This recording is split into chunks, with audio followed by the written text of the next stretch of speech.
Well, welcome to The Rock. We are how good is it that we can have church in here tonight? How good. I'm so thankful that we get to claim victory over these flood waters ahead of them. I'm doing that tonight. This is how we fight our battles, and it starts right now. Sing this out with us tonight.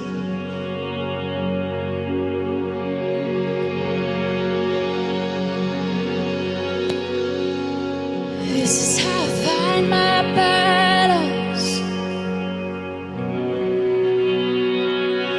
This is how I fight my battles.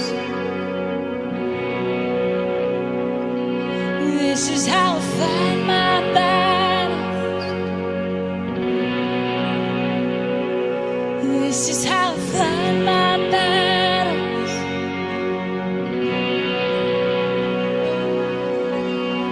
It may look like I'm surrounded, but I'm surrounded by you. It may look like I'm surrounded, but I'm surrounded by you.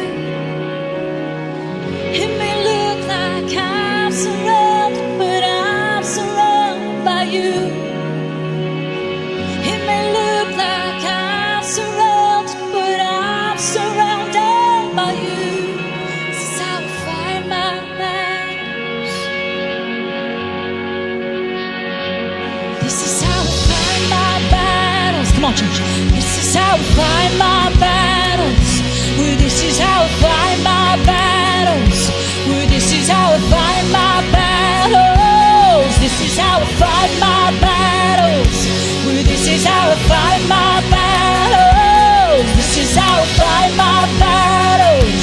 Well, this is how I fight my battles. It may look like I'm surrounded, but I'm surrounded by you. It may look like I'm surrounded, but I'm surrounded by you. It may look like I'm surrounded, but I'm surrounded by you. Jesus, it may look like I'm surrounded, but I'm surrounded by you. This is how I fight my battles. Well, this is how I fight my battles. This is how I fight my battles. Well, this is how I fight my battles. This is how I fight my battles. Well, this is how I fight my battles. This is how I fight my battles. Well, this is how I fight. It may look like I'm surrounded, but I'm surrounded by you. It may look like I'm surrounded, but I'm surrounded by you. Jesus, it may look like I'm surrounded, but I'm surrounded by you. It may look like I'm surrounded by you. Nothing is as strong as your blood, and nothing is as strong as your blood, and nothing is as strong as your blood, and nothing is as strong as your blood. This is how I fight my battle. Right here in the middle of the flood, yes.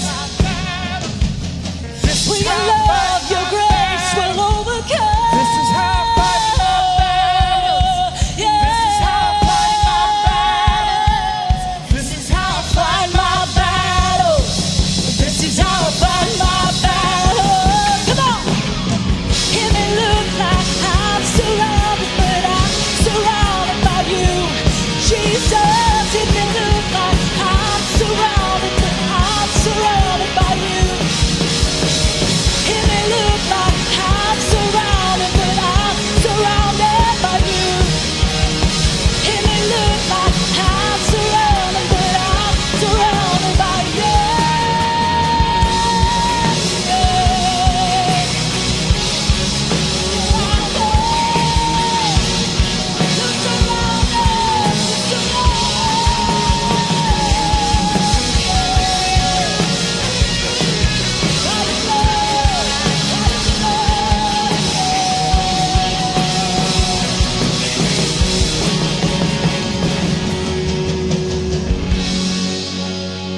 shadow you won't light up, mountain you won't climb up, coming after me.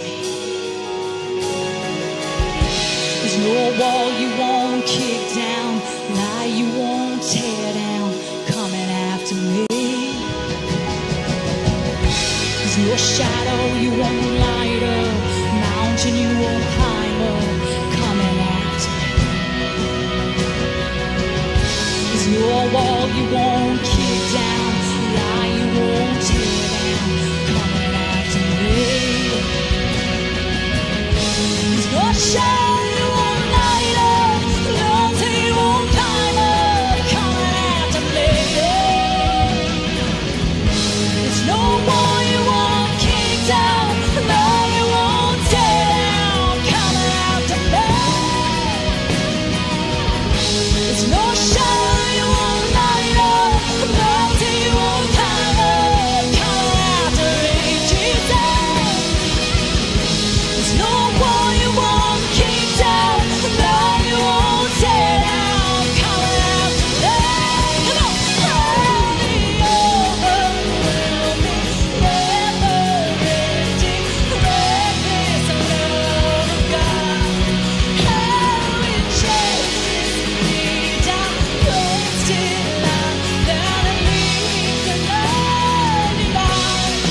I couldn't earn, and I don't deserve it.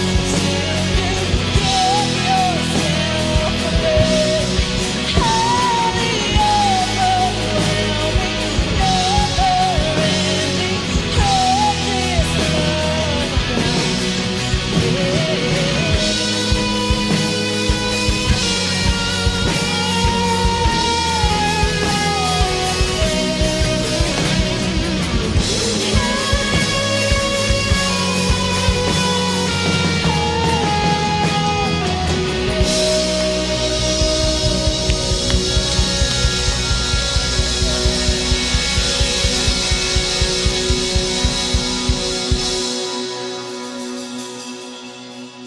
All right, we're going to sing a new song tonight called Defender. If you don't catch it the first time, don't worry about it because we're going to sing it again at the first song at our response time.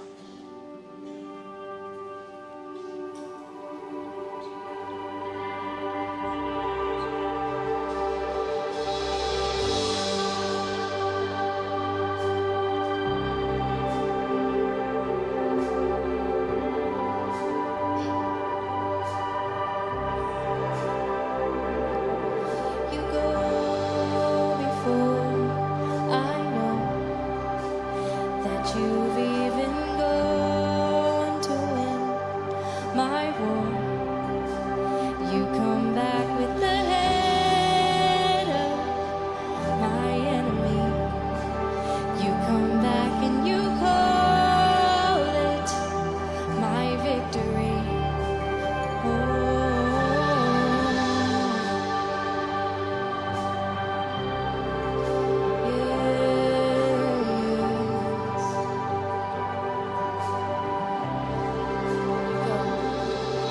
You go before, I know that you've even gone to win my war. Your love becomes my greatest defense. It leads me from the dry wilderness, and all I did was pray. All I did was worship. All I did was bow down. All I did was say,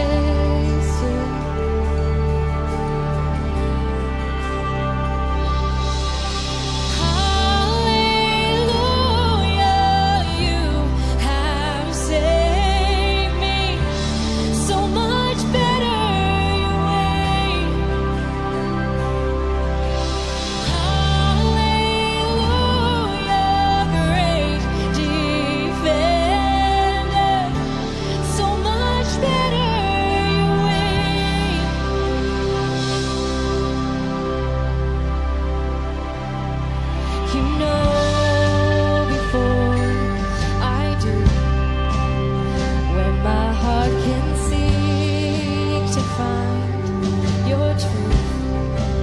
Your mercy is the shade I'm living in.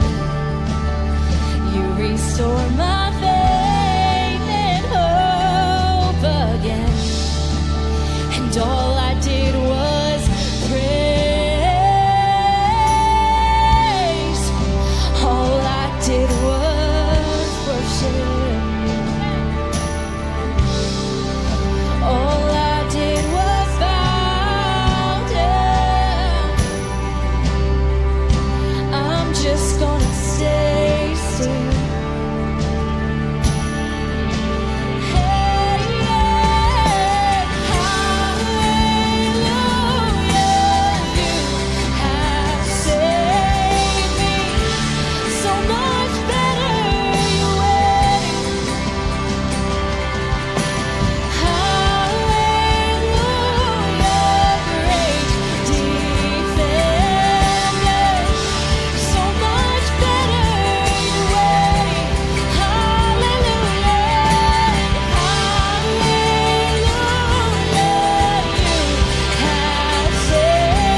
did was worship. And all I did was bow down. So I'm just gonna stay still. Father God, I thank you for tonight. I thank you for everyone in this room that's ready to worship you and everyone online that's ready to worship you. I just pray over those that have been affected by the flood this week and will continue to be affected, but I pray that you will move in those communities and you'll push that flood out of the way. I pray that you speak through Josh tonight, and whatever you want us to hear, God, is what we take in and what we put in our hearts. We just love you and we thank you, and it's in your son's holy and powerful name that I pray these things. Amen. Y'all may be seated.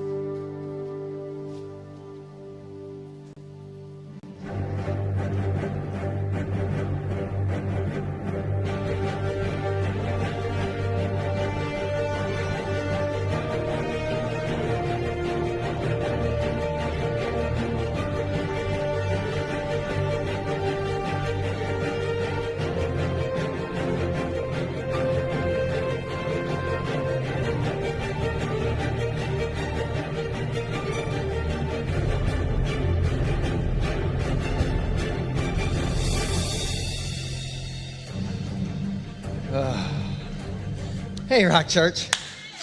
How you doing?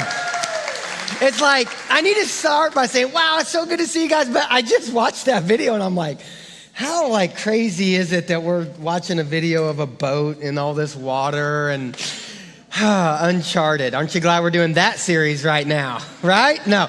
But no, seriously, Rock Church, how you guys doing? You good? Good. Hey, it is just amazing to be able just to welcome you here, to be able to be in this building on a Thursday night after what we thought was going to be happening in this building last Sunday night, Monday. Just crazy that we're together, and I'm glad that we are. Those of you who are watching online, maybe you're from J. Reuben, from one of our campuses, we're glad that you are with us right now. And if you happen to be watching this on Sunday morning, well, it means that our roads have gotten really bad, and we'll see what happens on Sunday. But wherever you're watching this from, we're glad that you are with us. And it's just been a crazy week, hasn't it? Would you agree with that? Just crazy. It's been a crazy month, okay? Like, this hurricane came up, August 29th is when they first started tracking it. And the fact that we're still talking about it and everything that has happened over the last couple weeks really is crazy. And I know our lives have been just reoriented because of it, right? And we've had to navigate uncharted waters because of it. And I know it's happened in many different ways. For some of us, because of the storm, we've already taken on water, and you're having to navigate that. For some of us, you've had to move out of your houses in fear of taking on water. You've helped people move out of houses. You've had to navigate new ways to get to work, or new ways to pass time while you're sitting on 501, right? And I know we thought it could never get worse on 501 than it has. Well, now we're like, bring back beach traffic. I'll take it any day, right? You know what I mean? I know that it's been crazy. And if you have kids, well, enough said, right? It's been crazy for 2 weeks already out of school, trying to figure out how to entertain them. If you're like me, your grocery bill is through the roof, right? And you're buying things at the grocery store that you don't normally buy because it's the only things on the shelves, right? So my guess is like you, like me, we're all in this together, that we truly are navigating uncharted waters. But in the midst of this, guys, we got to stop and we got to celebrate for a second. We really do. The fact that we are sitting right here, right now, and I don't mean in this building, that you have breath in your lungs. We need to celebrate that right now. We need to celebrate that. We need to celebrate that a Cat 4 turned into a Cat 1/tropical storm when it hit us. We need to celebrate those things, all right? And I know that we had a ton of rain with it and all that, but there are things that we need to celebrate. We need to celebrate that through this last week, that we have seen the people of God, the church of God, move in a mighty, mighty way, not just in this community, but around this nation, all right? And when I mean the people of God, I'm not meaning the Rock Church, all right? We've seen people from the Rock Church, but I'm talking about what we call the capital C church. We're talking about God's church. We're talking about all the churches, all of God's people coming together to help one another. And I can't tell you how many different pictures I've seen of Rock people serving people in their community, of people from our church helping other churches move out of their churches. I can't begin to tell you how many calls I've gotten from our neighborhood churches saying, hey, if you guys end up starting to take on water, holler, we want to come, we want to help. I've gotten calls from churches around the nation saying that they are praying for our community, that they prayed for us during their church service, during their staff meetings. I know churches that are taking up offerings and sending money this direction so we can help with those in disaster relief. I mean, bottom line is we can praise God because we've seen God's people functioning on his behalf, all right? And so I think about that. And then I just think about, I mean, it's just crazy. Like, there's a bunch of National Guardsmen in our town, right?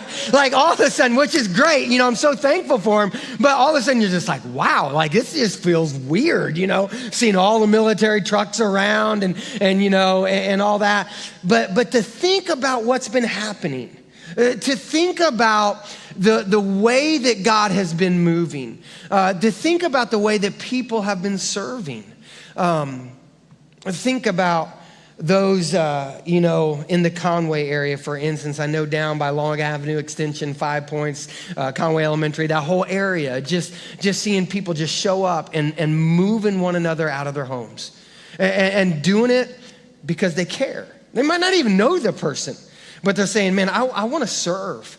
And why do I want to serve? Because I want to rescue. I mean, that's why everybody's doing what they're doing, is because people need rescued. For some people, it's their house needs to be rescued. For some people, it's some of their property needs to be rescued. Sometimes it's people need to be rescued.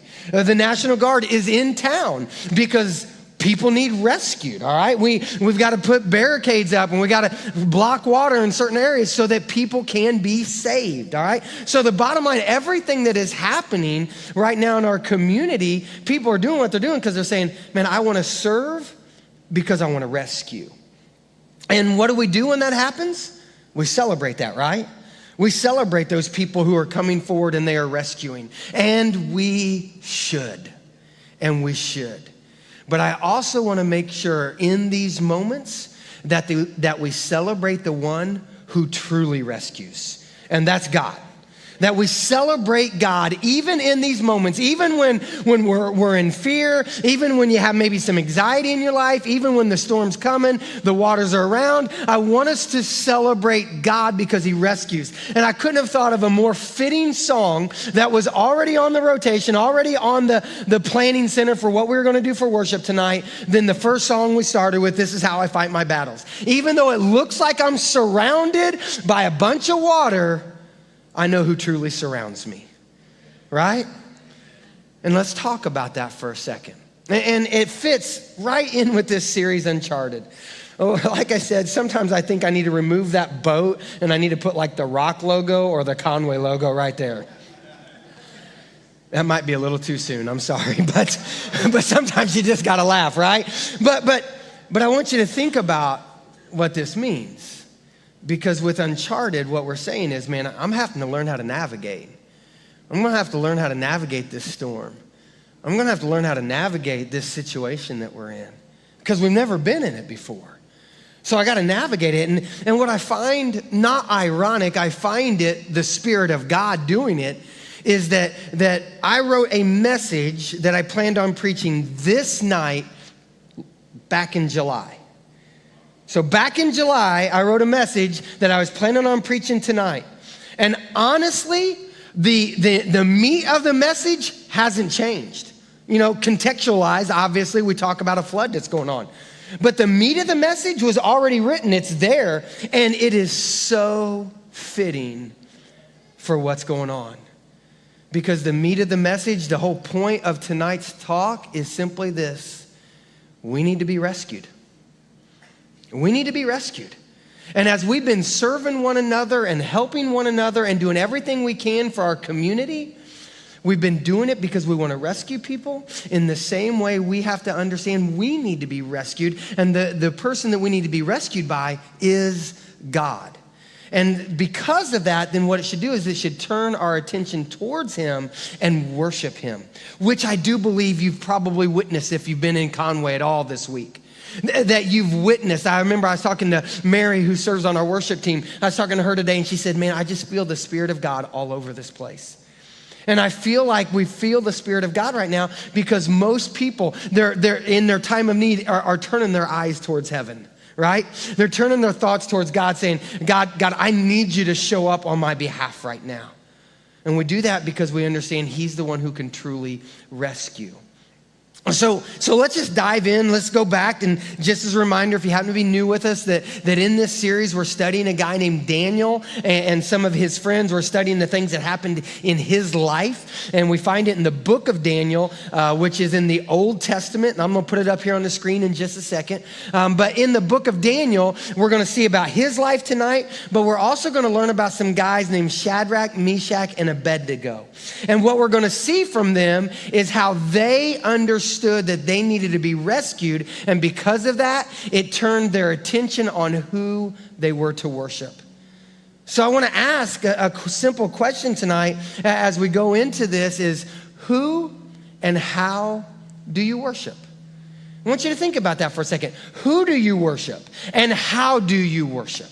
Who and how do you worship? For Shadrach, Meshach, and Abednego, we're going to see in their story that they worshiped a God that they believed was the true God. All right, now, let me give you the backstory. It's in Daniel chapter 3. If you have a Bible, you can go there, but I'll give you the backstory. And what had happened is Shadrach, Meshach, and Abednego, they were guys from Jerusalem. They were young Jewish men that were taken in captivity, meaning they were taken as slaves when Babylon came and conquered their town. And they were taken as slaves back to Babylon. And when they got to Babylon, they were actually put in charge of some people because of the leadership qualities they had. Well, while they were doing that, at one point, the king at the time, his name was Nebuchadnezzar, that he decided that he wanted to make a gold statue.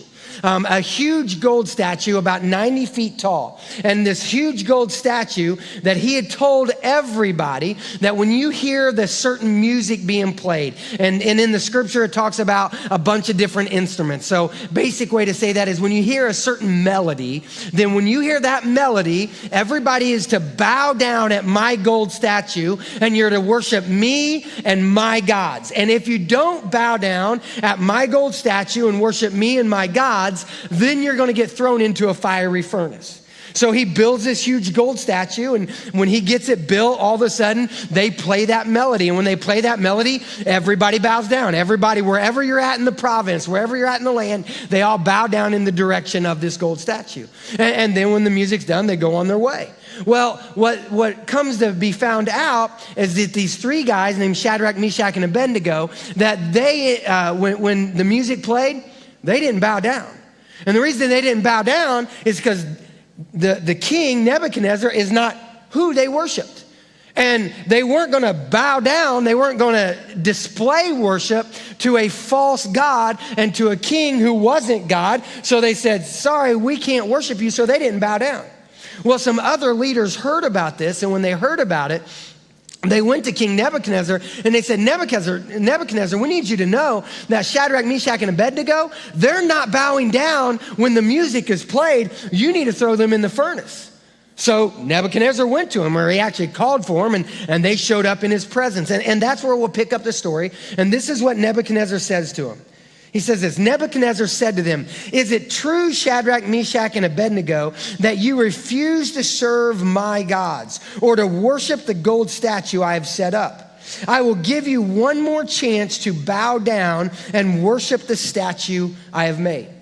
So the king is looking at him and he's saying, guys, listen, I'm hearing rumors. I'm sure this isn't true, but I'm hearing rumors that when you hear the melody that you're not bowing down. And don't you remember that you're supposed to bow down, because if you don't bow down, you're going to get thrown into the fiery furnace. And so again, I'm sure it's just rumors. You're going to bow down, right? You're going to bow down and you're going to, let's look at this for a second. You're going to bow down and you're going to worship the gold statue. That you're going to worship my gods. Now let's take a second and let's make sure we understand this statue. What does the statue represent? Well, one, it represents power. I want you to think about it. This statue, it's 90 feet tall. It's done in such a way that everybody could see it. So when you set up this gold statue, it's, hey, I need you to worship my God, and my God is the false god of power. Now remember, this is the most important man who is alive on the planet at this time. He is the most powerful man who is alive on the planet at that time. So everybody should worship his God because it's obvious that his God gives power. He's saying, aren't you going to worship my false god of power? And then he says, and aren't you going to worship my false god of possessions? Because remember, this 90-foot statue, it's made of solid gold, all right? Meaning it's full of wealth. It's displaying this idea of money and of wealth. And so aren't you going to worship my God who can give you great wealth, who can give you great possessions? And aren't you going to worship my God who will give you great pleasures? We worship my God, which we would say his false God, who will give him great pleasures. Because again, Babylon, the area, was known for all their pleasure seeking. So he's saying, will you bow down to my gold statue, to my gods that is representing power, possessions, and pleasure? Now I want you to think about that for a second. Has anything really changed in the last 2,500 years? Because this is about 500 BC, okay? Maybe 600 BC. So has anything really changed in the last 2,500 years? How many times do we bow down to the false god of power? How many times do we bow down to the false god of power saying, man, I just want to be in a more powerful position? Just curious, who happened to watch the president's, what do you call that? Motorcade go by yesterday. Anybody? Go ahead, raise your hand, admit it, yeah. All right, and all of us are like, dude, that's pretty cool, you know? And we're all like, man, I'd like to have some Secret Service around me. I'd like to have a motorcade like that, right? All right, my guess is, at least I can say this. I don't want to put my feelings on you. I can tell you, the dudes that were standing around me, we were all like, man, that's pretty cool. Could you imagine being that powerful? Can you imagine having that much protection, right? And all that. Why? Because we think in terms like that. And again, I'm not trying to make a statement that he thinks that he's the most powerful and that people should worship him. I'm not saying that at all. I'm just saying the idea of having that much of a motorcade made me think, wow, to be powerful like that. How many times do we all do something like that? That we think power, my position, will give me everything I want in life. Or maybe it's not bowing down to the false god of power. Maybe it's bowing down to the false god of our possessions. That we're got, man, I got to get some more money. I got to get more in my bank account. I got to get more in my retirement. I got to get more around my house. I got to get more boats, or I got to get more electronics, or I got to get more computers, or I didn't even say guns this time, okay? You know what I mean? But just having fun. But you know what I mean? How many times do we think, man, I just need a little bit more? But if by chance your house has taken on water, or if by chance you've helped somebody move, you've noticed in those moving times, generally it's not about the possessions. Generally it's like, oh no, that doesn't matter. Yeah, let's get that upstairs, but this I'm taking with me. And typically this that I'm taking with me is photos. It's stuff of memories. It's stuff of people. Because you start to realize, no, that's what really is important. And times like this, we really do start thinking in on what is really important in my life. Because the possessions aren't. Now, I'm not making light of anything, okay? I know no one wants their house to flood. No one wants any possessions to get ruined. But we understand what truly matters. Guys, this church is a perfect illustration. Guys, I am so thankful that water didn't come in when it got up to the back door. I'm so thankful. And I am praying like mad that it doesn't come in over the next couple days, but they are projecting that it will, that the creek will back up and that we'll take on water. And I'm praying like crazy that it doesn't. But here's the reality with our building. No one lives here. It's a box. okay? And we don't want it to flood. We don't. But we have flood insurance. And it'll take work, but we can fix the walls, we can fix the floor. If this place floods, no one gets displaced. No one has to look for a place to live for the next 3 months. You see what I'm saying? It's just a thing, all right? Now again, I say that in this way. I don't want it to flood. Not at all. And we're going to pray like mad. But we start to understand what really matters. And possessions is not what really matters. But how many times do we bow down to the God of possessions? Or do we bow down to the false God of pleasure? That we bow down to a false God of pleasure that we think, well, this feels good to me. This is what I want. And if this is what I want, and if this feels good to me, well, then that's what I should be able to have. And what I'm going to do, and I've said this before, is when it comes to this false gods of pleasure, then what we end up doing is we say, God, I need you to get in alignment with what I want in my life. God, I need you to align yourself with my desires, with my pleasure, because this feels good to me. Rather than saying, God, how do I align my life to you? All right. And what we've got to do is we've got to make sure that we're not faced with the same thing. No, there might not be a 90-foot statue someplace that is telling us that we got to bow down to it. But we often face the same things that will often bow down to the same types of things. The false god of power, the false god of possessions, the false god of pleasure.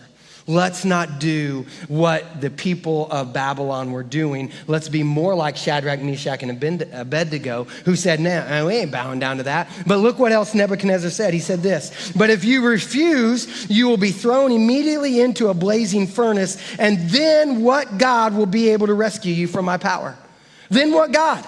He's saying, I am the God you need to worship. I am the one who has the power to set you free. I'm the one that you need to be thinking about right now. But what they were thinking is, no, we need to be true to who we really are supposed to worship. Well, that's Shadrach, Meshach, and Abednego. Let me tell you about a guy named Daniel.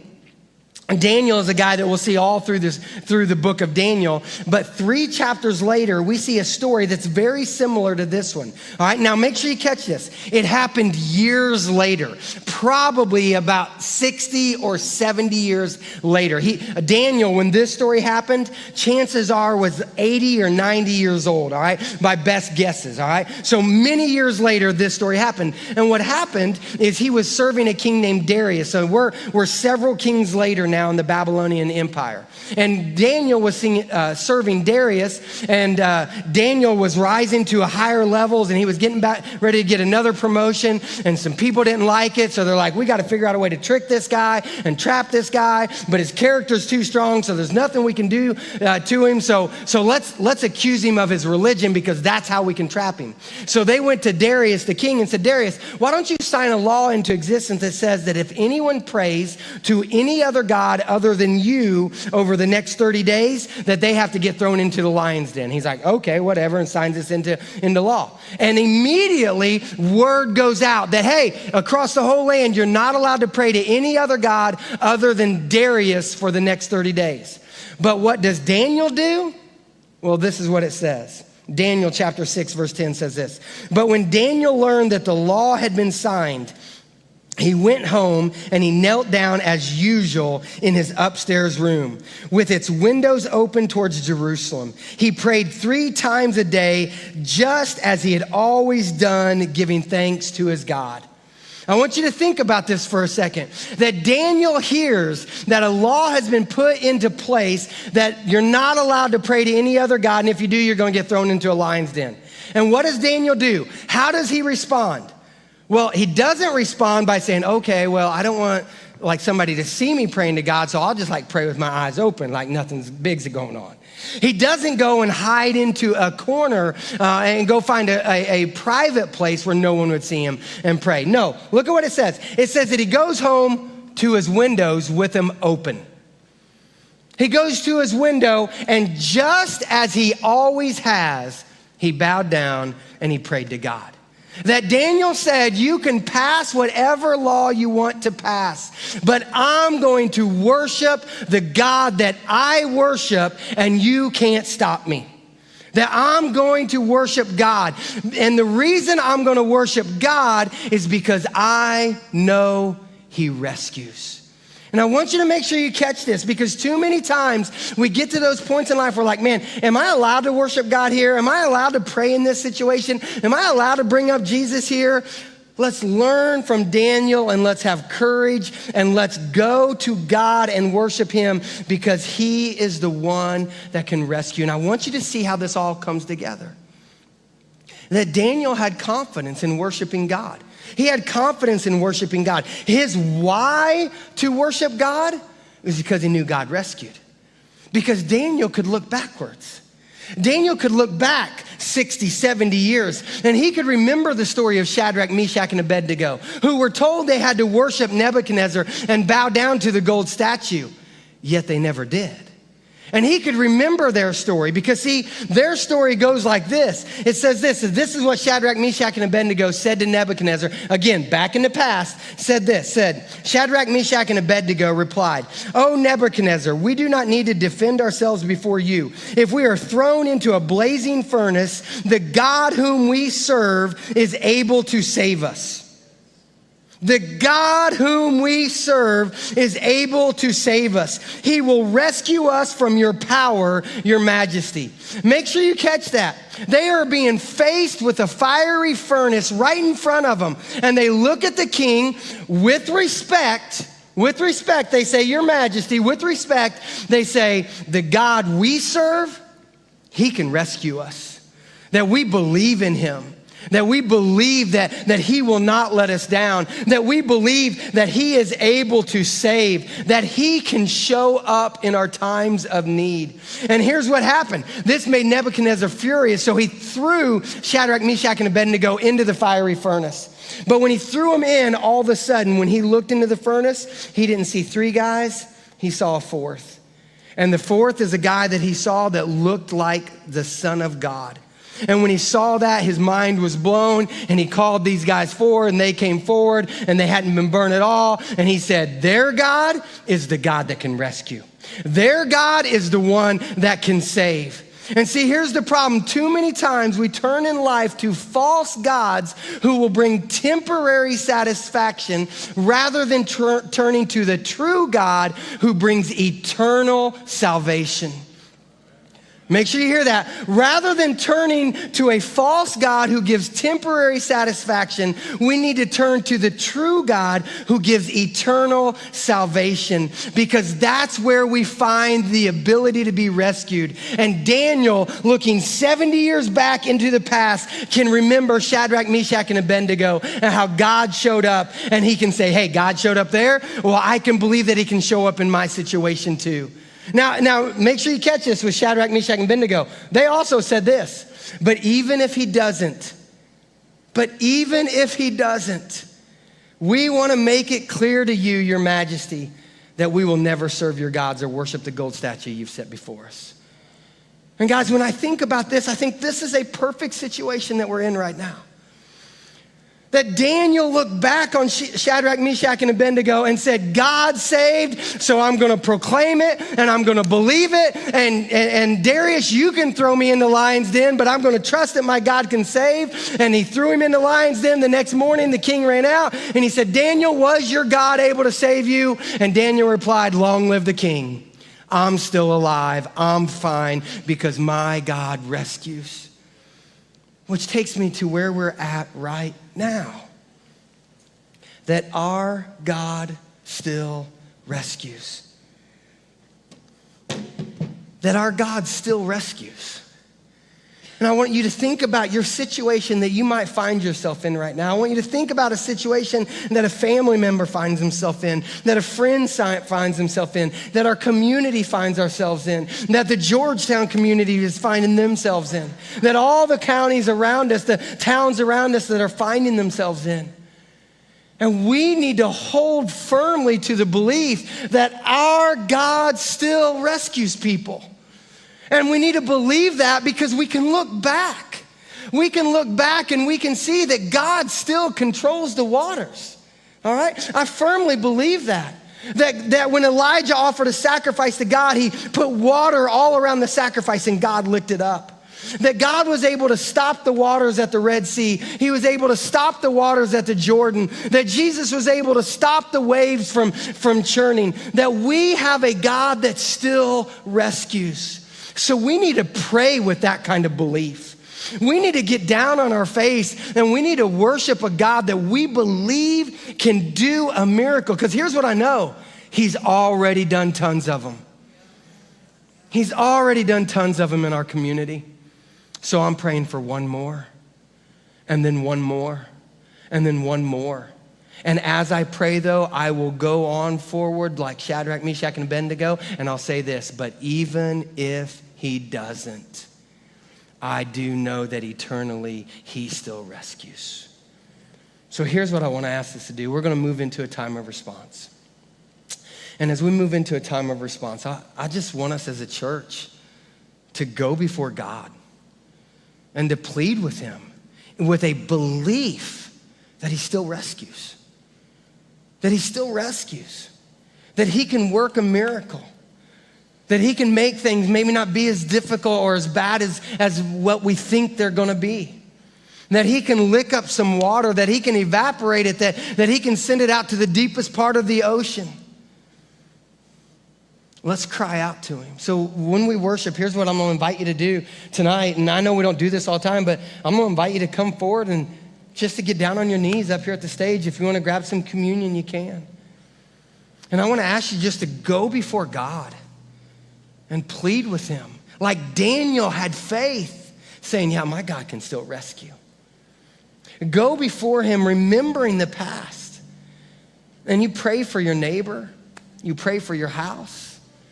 Maybe you need to be praying for your bank account right now, because I know that some of you, that your jobs have been put on hold because of the hurricane. And you're worried about your bank account right now. I get that. I understand that. So I invite you, maybe that's what's on your mind. Maybe you've got somebody who's been displaced and you're just praying for them to find a good place to camp out for a while. Maybe it's praying for Georgetown. Maybe it's praying for Loris. Maybe it's praying for right here in Conway. Or maybe for you, what you need to say tonight is, man, I need God to rescue me. I need him to rescue me because I'm drowning. And I need him to show up in my life. Nebuchadnezzar, and we see it in scripture. We don't know exactly where he all went, but I know this, that when he saw what happened, he said, everyone worship the God of Shadrach, Meshach, and Abednego. That his heart was inclined towards God. And we see it later on in his life when Daniel was talking to him as well. So maybe that's you today, and you need to cry out to God. Because what you realize is, man, I've been worshiping the wrong God. And you're ready to worship Jesus. Guys, I don't sit up here with all the answers, but I will tell you, I'm gonna sit up here with a lot of faith. And then when I'm done talking, I'm gonna get right there on my knees, and I'm gonna pray with a lot of faith. And I invite you to pray with me. Let's stand together. Jesus, we come before you. And God, I ask you to move. I ask you to do what only you can do. Do a miracle, God. Do a miracle in our midst. Because just as you rescued Shadrach, Meshach, and Abednego, just as you rescued Daniel, you can rescue us for all of eternity, but also here on this earth. So we pray for that right now. In your name, amen. Let's worship.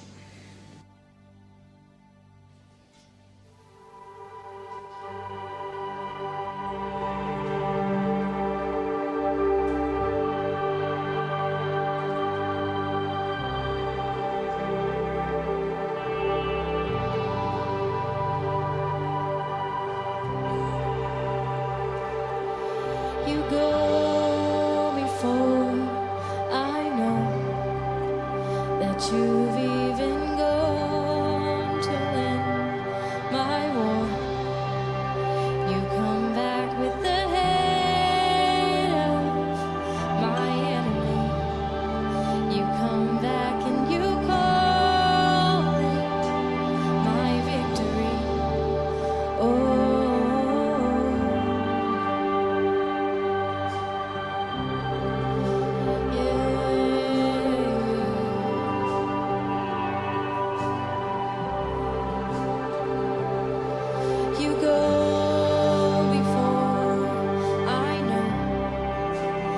that you've even gone to win my war.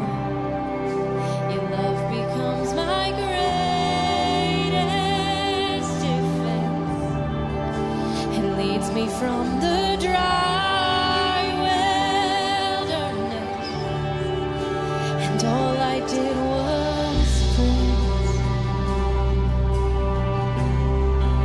All I did was worship. All I did was bow down.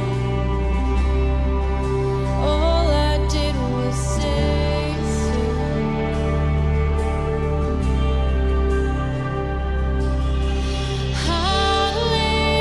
Hallelujah, you have saved me. So much better your way. Hallelujah, great defender. So much better your way.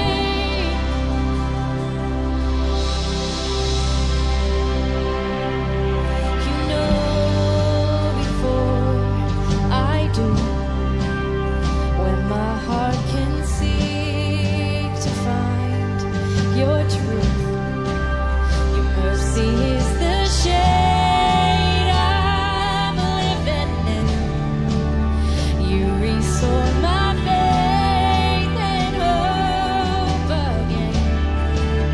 And all I did was praise. All I did was worship. All I did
gonna stay still.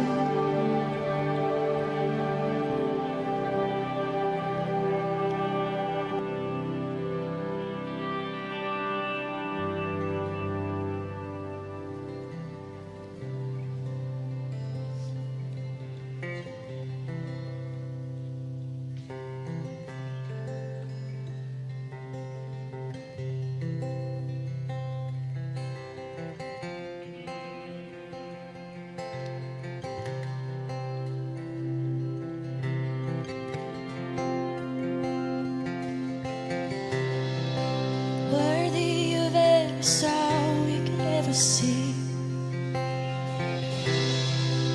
worthy of all the praise we could ever bring, worthy of every breath we could ever breathe. We live for you,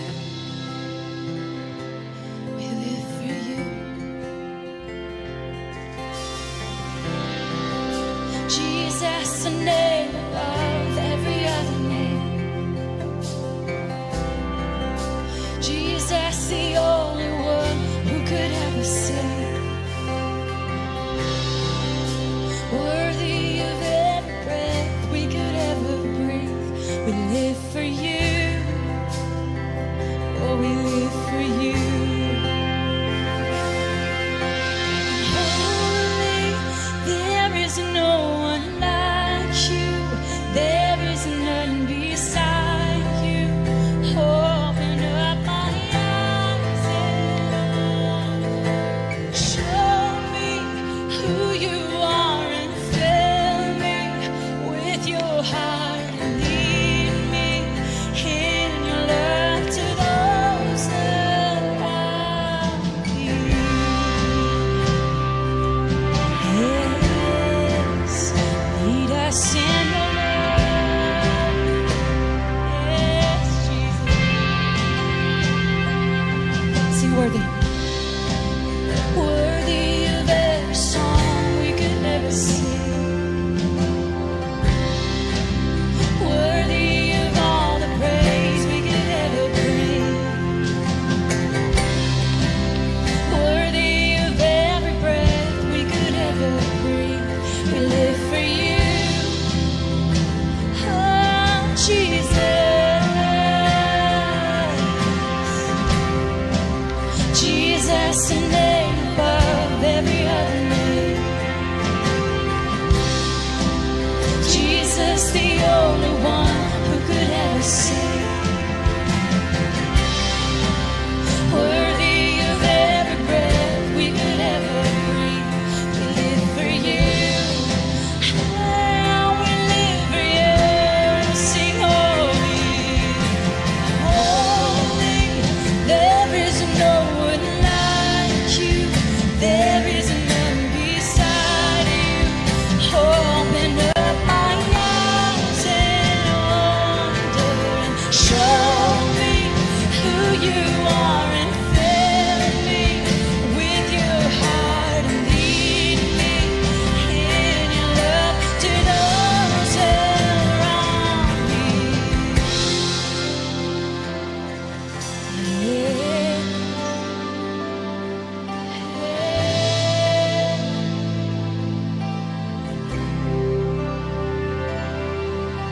And I